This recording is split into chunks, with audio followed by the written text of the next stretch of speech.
दोस्तों भारत में तो आपको अधिकांश जगह पर शिव जी की मंदिर मिल जाएंगे जहां उनकी पूजा अर्चना की जाती है, लेकिन कुछ ऐसे स्थान भी हैं जहां आप शिव जी की आराधना कर उन्हें बहुत जल्दी प्रसन्न कर सकते हैं, क्योंकि ऐसा माना जाता है कि इन स्थानों पर शिव जी का साक्षात वास रहता है। जी हाँ, हम बात कर रहे हैं शिव ज्योतिर्लिंग की, जो की गिनती में तो 64 है, लेकिन हमें 12 ज्योतिर्लिंग के बारे में ही संपूर्ण जानकारी मिलती है। तो आइए जानते हैं उन सभी 12 ज्योतिर्लिंग के बारे में हमारे आज के इस वीडियो में। इससे पहले अगर आप हमारे चैनल पर नए हैं तो चैनल को सब्सक्राइब कर इस वीडियो को अंत तक जरूर देखें। तो बिना देरी के चलिए शुरू करते हैं आज के इस वीडियो को।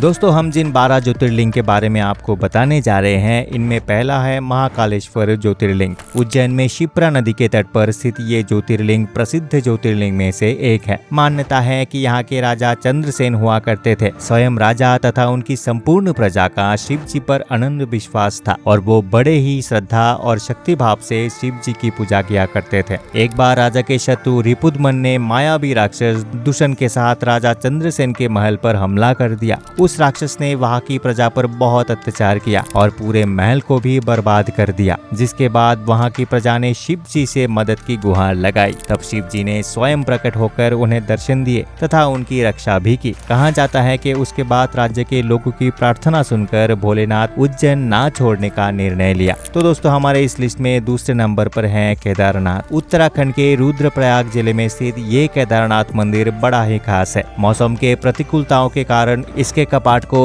अप्रैल में खोला जाता है और फिर नवंबर में बंद कर दिया जाता है। दोस्तों माना जाता है कि भगवान ब्रह्मा के 2 पुत्र नर और नारायण ने खुद से शिवलिंग बनाकर यहीं पर शिव जी की तपस्या की थी, जिसके बाद शिव जी ने प्रसन्न होकर उनको वरदान मांगने को कहा। तब इन दोनों ने भगवान शिव से केदारनाथ में ही रहने की प्रार्थना की। इसके बाद से ही शिव जी का निवास स्थान केदारनाथ को माना जाने लगा। दोस्तों हमारे लिस्ट पे तीसरा नंबर पर है काशी विश्वनाथ मंदिर। विश्वेश्वर ज्योतिर्लिंग के नाम से जाने जाने वाला ये मंदिर यूपी के वाराणसी में स्थित है। कहते हैं कि एक बार ब्रह्मा जी और विष्णु जी में बहस होने लगी कि उनमें से कौन श्रेष्ठ है। तब भगवान शिव ने एक स्तंभ या ज्योतिर्लिंग का रूप लेकर उन दोनों से कहा कि जो भी इसके ऊपरी या निचले हिस्से का पता लगा सके वही श्रेष्ठ होगा। तब भगवान विष्णु तो हार मान लेते हैं, लेकिन ब्रह्मा जी छल करके ऊपरी स्थान बता देते हैं, जिससे क्रोधित होकर शिव जी ब्रह्मा जी को श्राप दे देते हैं कि आपको संसार में कोई भी पूजा नहीं जाएगा, और शिव जी स्वयं काशी मंदिर में स्थापित हो जाते हैं।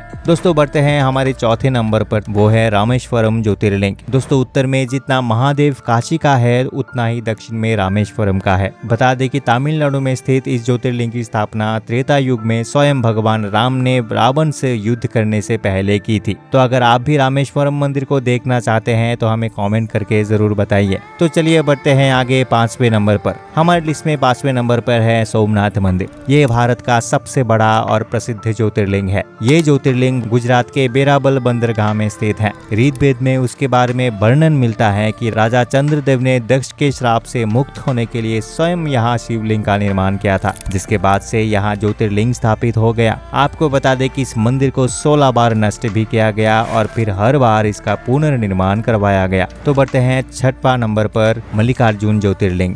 ये ज्योतिर्लिंग आंध्र प्रदेश में स्थित है और इसके निर्माण के पीछे कथा बताई जाती है कि एक बार भगवान शिव और पार्वती इस दुविधा में फंस गए कि पहले कार्तिकेय की शादी हो या भगवान गणेश की। तो फिर उन लोगों ने इससे निपटने के लिए एक प्रतियोगिता का आयोजन किया और दोनों पुत्रों से कहा कि जो भी सबसे पहले दुनिया का चक्कर लगाकर वापस आएगा उसकी शादी पहले की जाएगी। जिसके बाद गणेश जी ने बड़ी ही चतुराई से शिव और पार्वती जी को परिक्रमा कर पूरे संसार का चक्कर पूर्ण कर लिया। इससे प्रसन्न होकर शिव और पार्वती जी उनका विवाह विश्वरूपम के दोनों पुत्रियां ऋद्भि और सिद्धि के साथ कर देते हैं। जब कार्तिक को ये बात पता चला तो वो नाराज हो जाते हैं और कभी भी विवाह ना करने का निर्णय लेकर श्री क्रोंच पहाड़ की तरफ निकल जाते हैं और वहीं अपना पूरा जीवन बिताने का निर्णय करते हैं। जिसके बाद भगवान शिव और पार्वती उनसे मिलने के लिए क्रोंच पर्वत पर पहुंच जाते हैं और वहां के निवासियों का उत्थान के लिए वही ज्योतिर्लिंग के रूप में स्थापित हो जाते हैं। तो बढ़ते हैं 7वें नंबर पर, वो है ओमकारेश्वर मंदिर।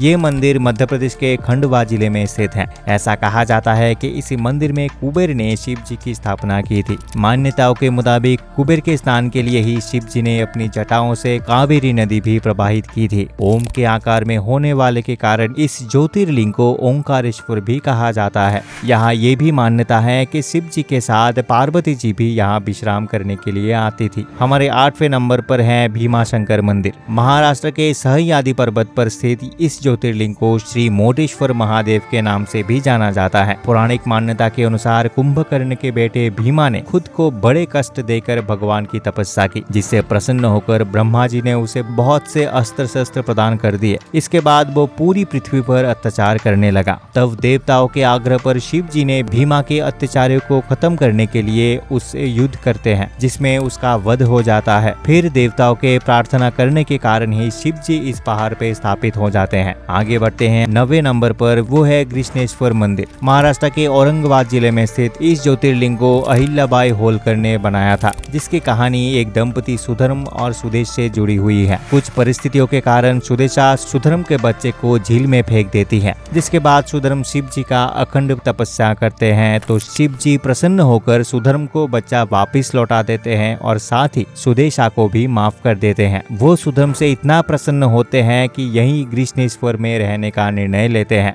10वां नंबर पर है नागेश्वर ज्योतिर्लिंग। ये द्वारिका नगरी में स्थित है, जिसके बारे में मान्यता है कि ये ज्योतिर्लिंग सभी प्रकार के जहर के प्रभावों से मुक्त है। कहा जाता है कि एक बार द्वारका नामक राक्षस ने कुछ सच्चे शिव भक्तों को बंदी बना लिया था और फिर सभी ने ओम नमः शिवाय का जाप करने लगे, जिसके बाद द्वारका राक्षस उन लोगों को मारने के लिए दौड़े पड़ते हैं। तभी अचानक से शिव जी वहाँ प्रकट होकर उन लोगों को बचा लेते हैं और ज्योतिर्लिंग के रूप में वही स्थापित हो जाते हैं। हमारे लिस्ट पे 11वें नंबर पे है वैद्यनाथ ज्योतिर्लिंग। झारखंड में स्थित ये शिवलिंग रावण से जुड़ा हुआ है। कहते हैं कि एक बार रावण ने शिव जी को अपनी तपस्या से प्रसन्न कर लिया और अपने साथ लंका चलने का आग्रह किया। तभी शिव जी कहते हैं कि मैं तुम्हारे साथ शिवलिंग के रूप में चलने को तैयार हूँ और तुम मुझे पहली बार जहाँ रखोगे मैं वही स्थापित हो जाऊंगा। फिर रावण शिवलिंग को लेकर आगे बढ़ते हैं, लेकिन रास्ते में रावण को लघु शंका आई और उसने शिवलिंग को पकड़ने के लिए एक ग्वाले को दे दिया, जिसके बाद उस ग्वाले ने शिवलिंग को लंका से दूर वहीं स्थापित कर दिया। बता दी कि वो ग्वाला कोई और नहीं बल्कि भगवान विष्णु ही थे। हमारे लिस्ट में आखिर और 12वां नंबर में है त्र्यंबकेश्वर शिव मंदिर। गोदावरी नदी तट पर स्थित ये ज्योतिर्लिंग महाराष्ट्र के नासिक में स्थित है,